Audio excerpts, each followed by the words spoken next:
Hello, I'm Paul Heni, and I'm a philosophy graduate student at Duke University. And in this video, I'm going to talk to you about a particular informal fallacy called the fallacy of composition. In doing this, I'm also going to tell you why there aren't colorless cats, but I'll get to that idea in a second. To recall, an informal fallacy is an argument whose premises do not support its conclusion. Generally, a fallacy is a defect in reasoning, and there are two types of fallacies, formal and informal. A formal fallacy is an argument with an error in the form of the argument, and an informal fallacy contains an error in the content of the argument. But you can learn more about this distinction in the video about informal and formal fallacies, which should be out soon. For this video, we're going to focus on a particular informal fallacy.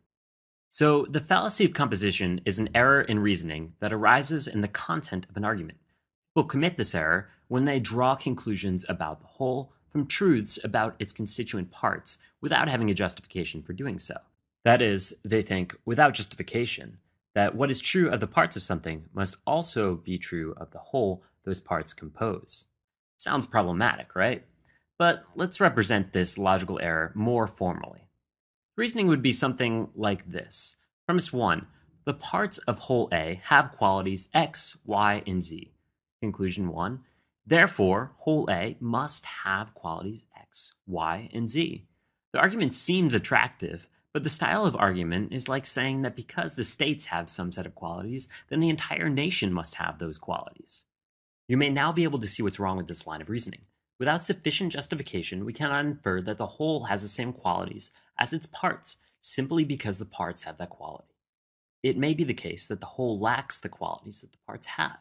It's like saying that because Arizona has an arid climate, the entire nation has an arid climate too. Let's look at a few more examples. It's true that the number 3 and the number 7 are both odd numbers. We might say that 3 and 7 have the characteristic of being odd. Each is also a part of the number 10. 3 plus 7 equals 10.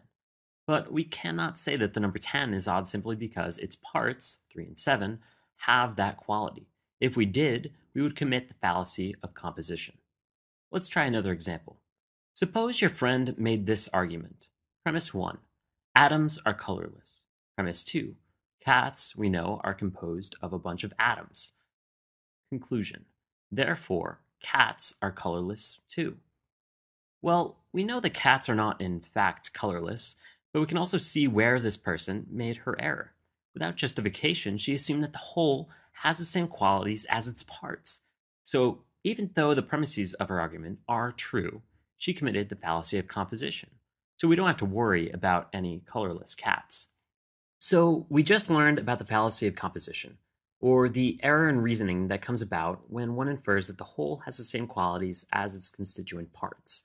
It is important, however, to note that this style of reasoning doesn't always lead to false conclusions. Your friend, for instance, might argue the following. Premise 1, every part of my cat is composed of matter. Conclusion, therefore, my cat is composed of matter. And her argument leads to a true conclusion. The fallacy only arises when we don't have a good reason to infer that the whole has the same qualities as its parts. So remember to stay vigilant of this fallacy and not to worry about any colorless cats.